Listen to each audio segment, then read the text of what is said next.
ओम नारायण नारायण नारायण नारायण। सब मित्रों को राम राम।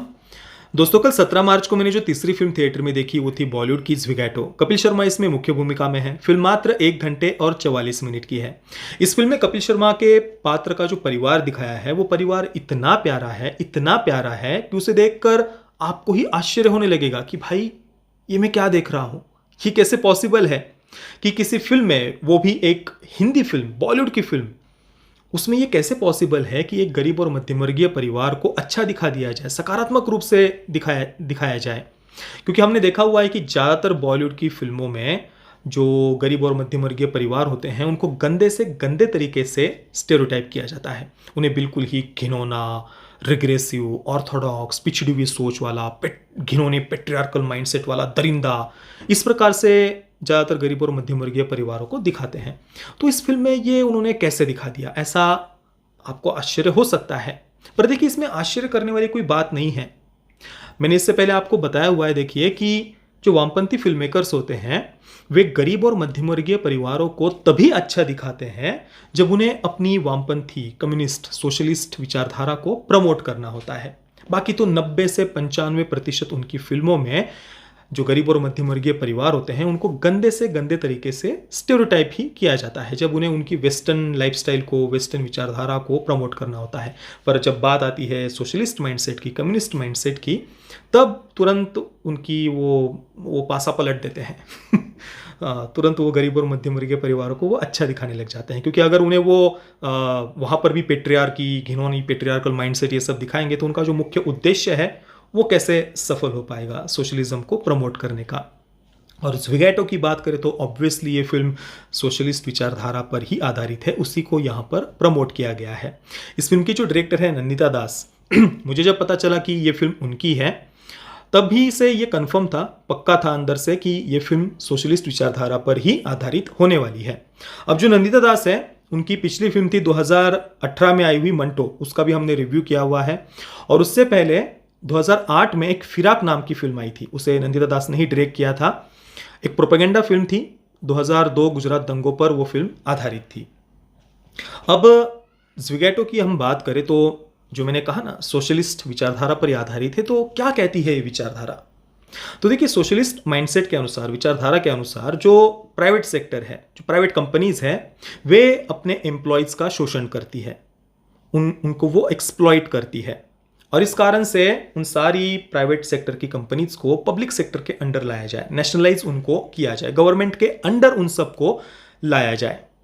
ये मोटा मोटी ऊपर ऊपर से आप कह सकते हैं सोशलिस्ट विचारधारा। अब ये देखिए, कम्युनिज्म, सोशलिज्म, इनकी आप गूगल पर सर्च करेंगे तो थियरीज आपको अलग अलग मिलेंगी, पर होते एक ही थाली के चट्टे बट्टे हैं। तो ये जो कम्युनिस्ट, सोशलिस्ट होते हैं, ये हमेशा बाहर से दिखावा करते हैं कि वे गरीब, किसान और मजदूर इनके हक की लड़ाई लड़ रहे हैं, इनके हक की वो बात कर रहे हैं।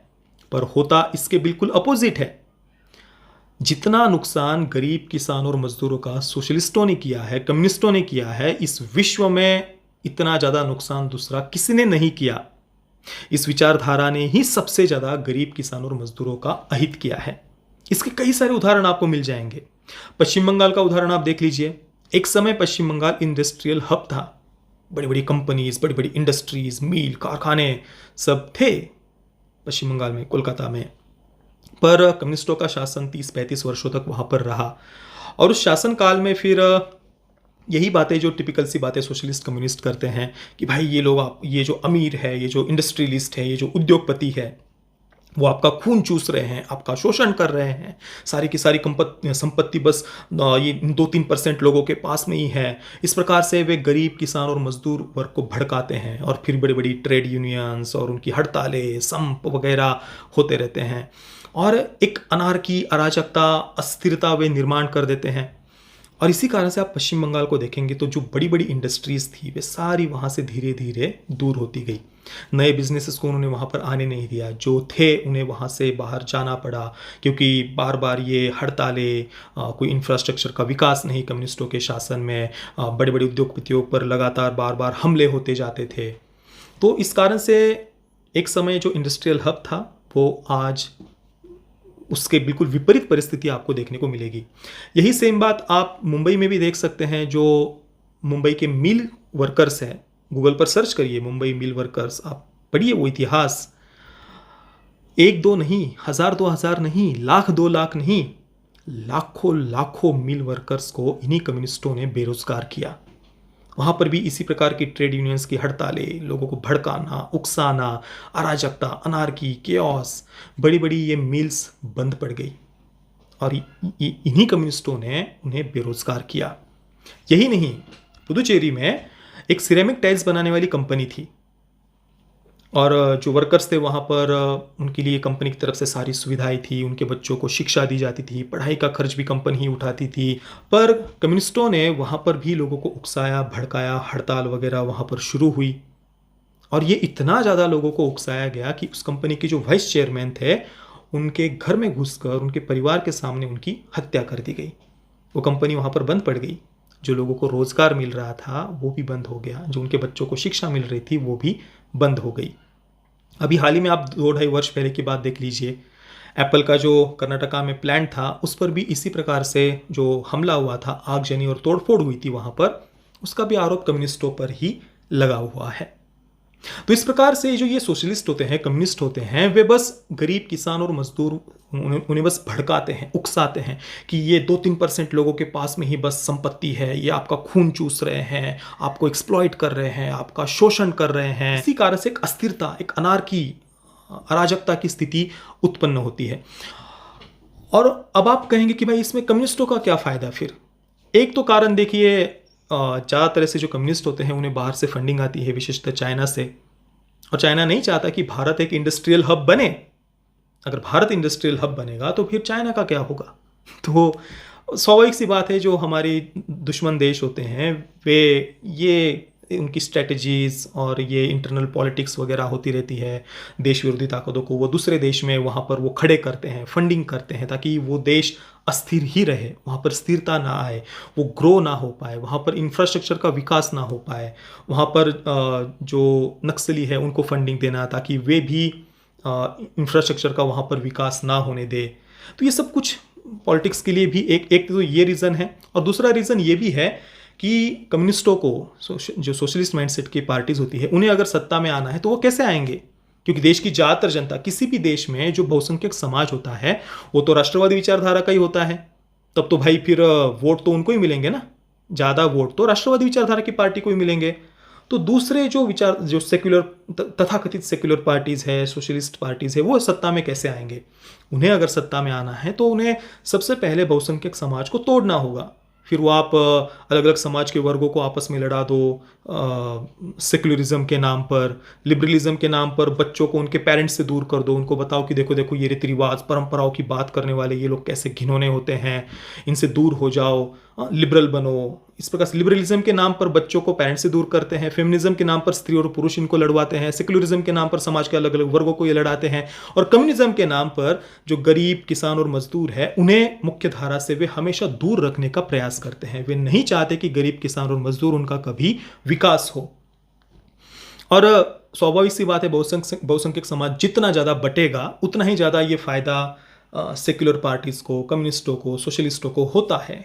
और जब एक अनार्की, अराजकता, केओस की स्थिति है, उसके बाद में बस सत्ता पाने के लिए ये लोग गरीब, किसान और मजदूर इनके हाथ में हथियार पकड़वाते हैं, और सबसे ज़्यादा नुकसान ये कम्युनिस्ट ही उनका करते हैं। और दूसरा एक कारण, दूसरा सबसे बड़ा नुकसान इसमें यह भी है, देखिए सोशलिस्ट माइंडसेट, जैसे कि मैंने शुरुआत में कहा, ये लोग कहते हैं कि भाई जितना भी प्राइवेट सेक्टर है उसको नेशनलाइज किया जाए, पब्लिक सेक्टर के अंडर लाया जाए, गवर्नमेंट के कंट्रोल में सारे बिजनेसेस को लाया जाए।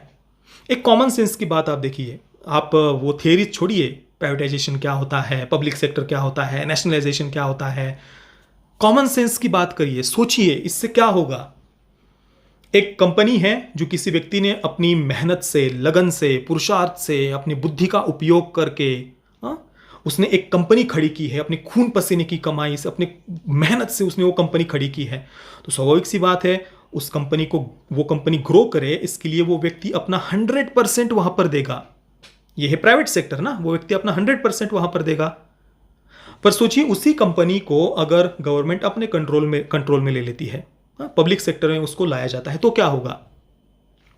एक गवर्नमेंट बॉडी उस कंपनी को संभालने के लिए अपॉइंट की जाएगी।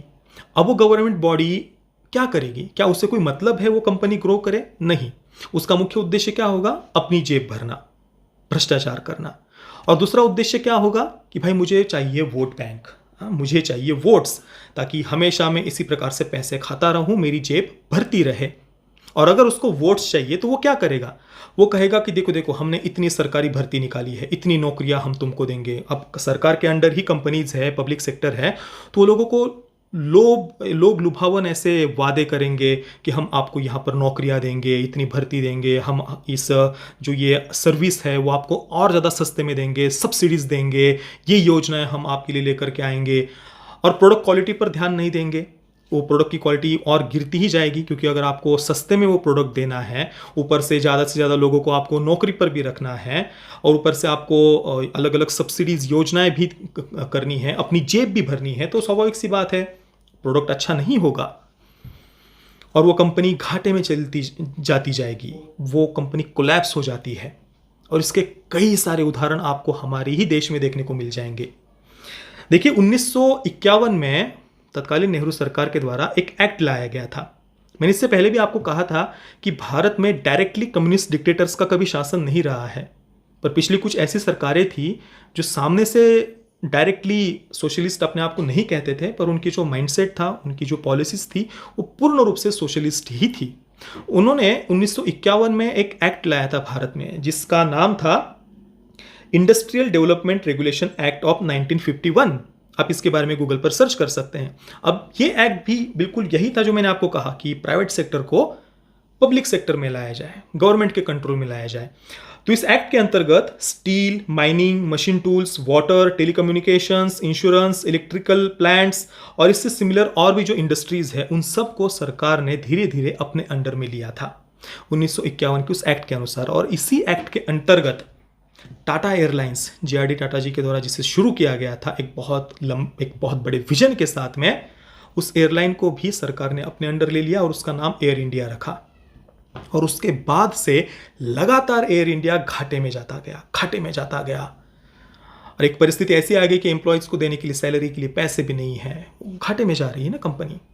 मैंने कहा ना, प्राइवेट सेक्टर को आप पब्लिक सेक्टर में लाएंगे तो ये किसी एक्सट्रीम से एक्सट्रीम कंडीशन में भी पॉसिबल नहीं है कि आप उसको ग्रो करके दिखाएं।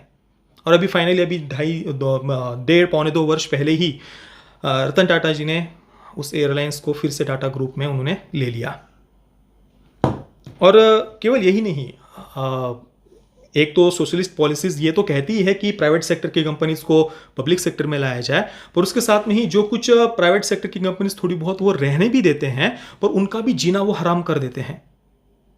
1990 तक भारत में लाइसेंस राज था। सर्च करिए गूगल पर लाइसेंस राज, बस इतना सर्च करिए। ब्रिटिश राज के साथ में उसकी तुलना की जाती है। क्या था यह लाइसेंस राज? अब ये ऐसी कई सारी industry, steel, mining, machine tools, water, telecommunications, insurance, इनको तो पब्लिक सेक्टर में उन्होंने ले ही लिया था, पर जो कुछ प्राइवेट सेक्टर बचा भी था उनका भी जीना हराम कर दिया था इस लाइसेंस राज ने। किसी कंपनी को कोई प्रोडक्ट प्रोड्यूस करना है, नई कंपनी अगर शुरू करनी है, तो इतनी लंबी प्रोसेस थी, इतने सारे गवर्नमेंट एजेंसीज के थ्रू जाना पड़ता था। 80 गवर्नमेंट एजेंसीज से लाइसेंस लेने पड़ते थे, अप्रूवल्स लेने पड़ते थे। ये था लाइसेंस राज 1990 के समय तक का। उसके बाद PV नरसिम्हा राव जी की सरकार आई और उसके बाद में एक लिबरलाइजेशन, इकोनॉमिक लिबरलाइजेशन की शुरुआत 1990 के बाद में हुई। और तब जाकर मतलब एक आर्थिक संकट में देश आ चुका था 1990 तक, इसी लाइसेंस राज के कारण और सोशलिस्ट पॉलिसीज के कारण। और जब इकोनॉमिक लिबरलाइजेशन की तरफ देश आगे बढ़ा, लाइसेंस राज से देश आगे बढ़ा, सोशलिस्ट पॉलिसीज को पीछे छोड़ा, तब जाकर एक आर्थिक विकास हमें देखने को मिला। अटल जी के सरकार के समय भी ये जो प्राइवेटाइजेशन था एयर इंडिया का, वो करने का प्रयास किया गया था, पर उस समय कम्युनिस्टों का एक बहुत प्रभाव था, तब वो सफल नहीं हो पाया था। पर बाद में अभी मोदी सरकार के आने के बाद में फिर धीरे धीरे ये पॉसिबल हो पाया। हालांकि कम्युनिस्ट आज भी छाती कूट रहे हैं कि देश को बेचा जा रहा है, देश को बेचा जा रहा है। देश को बेचा नहीं जा रहा। सरकार का कोई काम नहीं है कि वो बिजनेस करे। Government has no business to be in business. ये बात मोदी जी ने ही कही थी। सरकार का क्या काम है कि वो बिजनेस करे? सरकार का काम होता है कि वो एक गुड गवर्नेंस दे और लोगों को सुरक्षा दे। बाकी लोग अपनी मेहनत और पुरुषार्थ से कमाएंगे। आप एक ओपन मार्केट है, फ्री मार्केट है, वो लोग अपने मेहनत और पुरुषार्थ से आगे बढ़ेंगे। सरकार का कोई अधिकार नहीं है, कोई काम नहीं है कि वो किसी बिजनेस में आए। क्या जरूरत है सरकार को बिजनेस करने की? और पब्लिक सेक्टर में आने के बाद में स्वाभाविक सी बात है, जो गवर्नमेंट बॉडी है वो भी भ्रष्टाचार करेगी, जो काम कर रहे हैं उन्हें भी उस कंपनी के प्रति कोई अपनत्व नहीं, बस भाई हमें तो जॉब करना है। और जो गवर्नमेंट बॉडी है वो भी ज़्यादा स्ट्रिक्ट रूल्स और रेगुलेशंस नहीं लगा सकती, क्योंकि उनको वोट बैंक से मतलब होता है। हमें तो सस्ते में प्रोडक्ट देना है, हमें तो हमारे कर्मचारियों को और ज़्यादा उनका वेतन कैसे बढ़ाना है, उनको और ज़्यादा सुविधाएं कैसे देनी है, और ज़्यादा नई नई योजनाएं कैसे लेकर के आनी है अलग अलग समाज के लिए, ताकि वो उस समाज के वोट्स हमें मिल सके।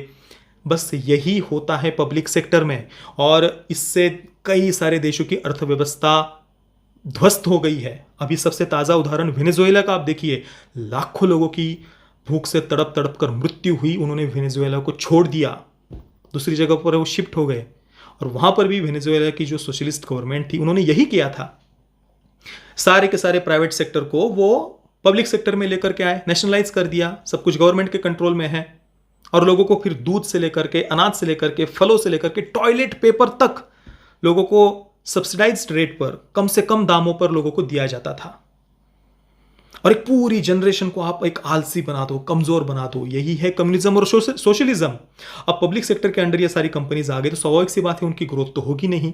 उनको बस सस्ते में लोगों को प्रोडक्ट देना है, ज़्यादा से ज़्यादा लोगों को नौकरियों पर रखना है। भ्रष्टाचार भी चरम पर पहुंच गया। जब तक नेचुरल रिसोर्सेज थे तब तक तिजोरी में पैसे थे वेनेजुएला की, पर वो भी जब चले गए और बस दूसरी तरफ तो घाटे पर घाटा ही होते जा रहा था, तिजोरी समाप्त होती जा रही थी, भ्रष्टाचार हो रहा था, तो वेनेजुएला पूर्ण रूप से टूट गया। ये किया है सोशलिज्म ने। हाँ, कुछ कुछ सेक्टर्स ऐसे हैं जो गवर्नमेंट के अंडर रहने चाहिए, जैसे कि आर्मी हो, देश की सुरक्षा एजेंसीज हो, या फिर जो गुड गवर्नेंस की मैंने बात की ना, सरकार का काम है गुड गवर्नेंस दे। तो उस गवर्नेंस, अच्छे गवर्नेंस के लिए सरकार को जिन जिन विभागों को अपने अंडर रखना चाहिए वो वहाँ तक बात ठीक है, पर इससे ज़्यादा सरकार का कोई काम नहीं है कि वो बिजनेस करे, किसी भी बिजनेस में रहे। उसका काम है कि लोगों को वो सुरक्षा दे और अच्छा गवर्नेंस, अच्छा सिस्टम वो लोगों को दे। और आज इस सोशलिस्ट और कम्युनिस्ट माइंडसेट के कारण, कि भाई बस नौकरियां नहीं है, सरकार नौकरियां नहीं दे रही, सरकार नौकरियां नहीं दे रही, एक बहुत बड़ा युवा वर्ग आज हमारे देश में ऐसा है जो बस नौकरी चाहता है, पर उनकी एक जो ताकत है, जो स्किल्स है, उनका वो यूज जो हमेशा से उनके पूर्वज करते आए थे। आज आप देख लीजिए हमारे देश में इतनी सारी जो अलग अलग, जिन्हें आज जातियां कहा जाता है, हालांकि आप देखेंगे तो हमारे किसी भी शास्त्र में, धर्म ग्रंथ में किसी जाति का उल्लेख नहीं है। और जिन्हें आज जातियां कहा जाता है वो उनका परंपरागत व्यवसाय रहा है। जैसे कि कोई सुतार है, कारपेंटर, विश्वकर्मा समाज से हम उनको कहते हैं, या कोई लोहार है, स्मिथ जिसे कहा जाता है, और उसके बाद कोई सोनार है, कोई माली समाज से है, कोई चर्मकार समाज से है। तो ऐसे समाज के अलग अलग वर्ग हैं, और वो उनकी ताकत है, वो उनके परंपरागत पीढ़ी, हर पीढ़ी के साथ वो जो स्किल्स है, उनका जो ज्ञान है, वे आगे बढ़ाते आए थे। पर आज बस सब जगह पर बस ये कॉरपोरेट, जो बड़े बड़े कॉरपोरेट्स हैं, वो इन सारी इंडस्ट्रीज़ में फैल गए हैं और वो ये सब कुछ अपने अंडर में ले रहे हैं। तो जो एक सामान्य व्यक्ति की ताकत थी, जो उसके स्किल्स थे, जो परंपरागत रूप से उसके पास थे, उसके आधार पर अपना एक जगह वो बना सकता था, अपने आप को ग्रो कर सकता था, उसे छोड़कर बस सब नौकरी के पीछे भाग रहे हैं। और इसका फायदा उल्टा कॉरपोरेट जगत को हो रहा है। तो ये जो कम्युनिस्ट बस नौकरियों के पीछे भागना सिखा रहे हैं ना, सबसे ज्यादा तो यही नुकसान कर रहे हैं युवाओं का, क्योंकि अपने स्किल्स, अपनी मेहनत, अपना पुरुषार्थ, क्योंकि कर्म के सिद्धांत में तो कम्युनिस्ट बिलीव ही नहीं करते कि हम जितनी मेहनत करेंगे, पुरुषार्थ करेंगे, उतना हम ग्रो करेंगे। इस बात में तो कम्युनिस्टों का विश्वास ही नहीं है ना। उन्हें तो बस भाई सरकार हमें सब कुछ दे, सरकार सब कुछ अपने अंडर में ले ले, और उसके बाद में सब्सिडाइज रेट पर हमें सब कुछ मिलता रहे। यह है कम्युनिस्ट माइंडसेट। इससे किसी का विकास कभी हो ही नहीं सकता। एक मनुष्य, एक हमारी भी अगर हम बात करें ना, अगर हम बस सुख सुविधाओं के बीच में रहे तो हमारा भी एक मनुष्य के रूप में विकास नहीं हो सकता। जब जीवन में दुख, विघ्न, बाधाएं आती है तो वो दुख, विघ्न, बाधाएं हमें मजबूत करती है, हमें और ज्यादा निखारती है। कम्युनिस्टों का तो कर्म के सिद्धांत में विश्वास ही नहीं है। ये लोग कहते हैं कि भाई बस 2-3% लोगों के पास में सारी संपत्ति है और ये लोगों को शोषण कर रहे हैं, एक्सप्लॉइट कर रहे हैं।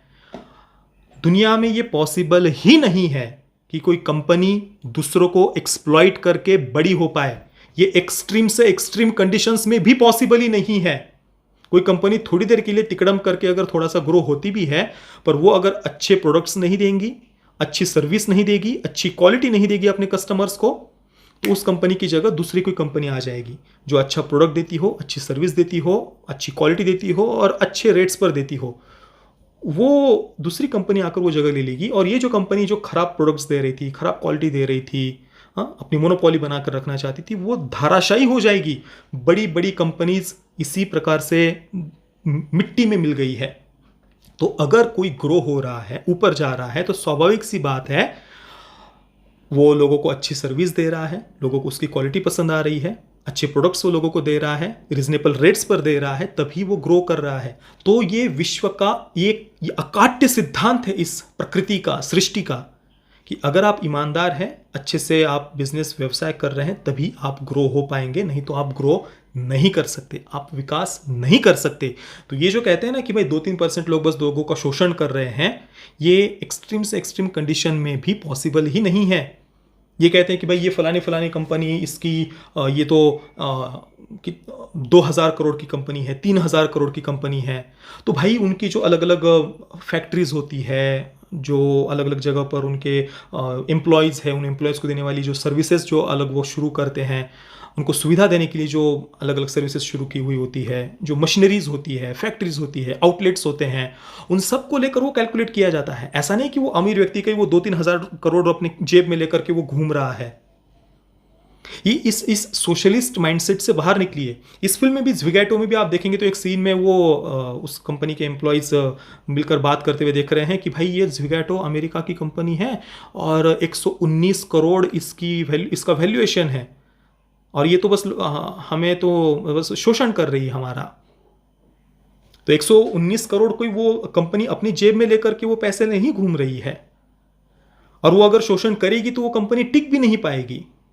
कोई दूसरा आकर वो जगह ले लेगा जो और अपने एम्प्लॉयज़ को अच्छी सर्विस देता हो, एम्प्लॉयज़ को अच्छे से उनके साथ में व्यवहार करता हो, दूसरा कोई वो जगह ले लेगा। ये अकाट्य सिद्धांत है। पर कम्युनिस्टों का काम है बस लोगों को भड़काना, उकसाना, उनकी गरीबी को एक्सप्लॉइट करना, गरीबी को रोमेंटिसाइज करना अपने फायदे के लिए। और ज़्विगैटो आप फिल्म देखेंगे तो इस पूरी फिल्म में उन्होंने यही किया है। एक एक सीन आप उठाकर देख लीजिए।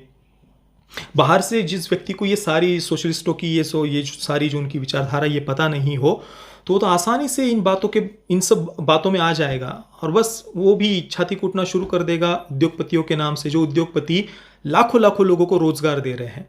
कम्युनिस्टों ने क्या किया है, कितने लोगों को रोजगार दिए हैं? रोजगार दिए नहीं है, लाखों लाखों लोगों के रोजगार छीने हैं इन कम्युनिस्टों ने पिछले कुछ दशकों में भारत में ही। और जो लोग रोजगार दे रहे हैं उनके विरुद्ध भी लोगों को भड़काया जा रहा है, उकसाया जा रहा है। आपका कर्म के सिद्धांत में विश्वास नहीं तो ठीक है ना, आप कम से कम देश में एक अनार्की, अराजकता की स्थिति क्यों लाना चाहते हैं? और यहां पर फिल्म में उन्होंने एक अर्बन नक्सल जैसा कैरेक्टर भी दिखाया है। स्वानंद किरकिरे जी ने वो कैरेक्टर प्ले किया है। मुझे बड़ा दुख हुआ कि इतने वरिष्ठ कलाकार ऐसे कैरेक्टर प्ले कर रहे हैं।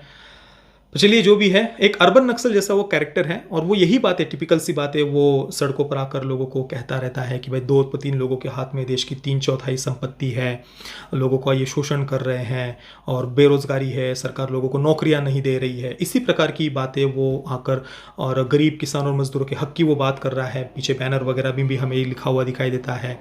इस प्रकार से वो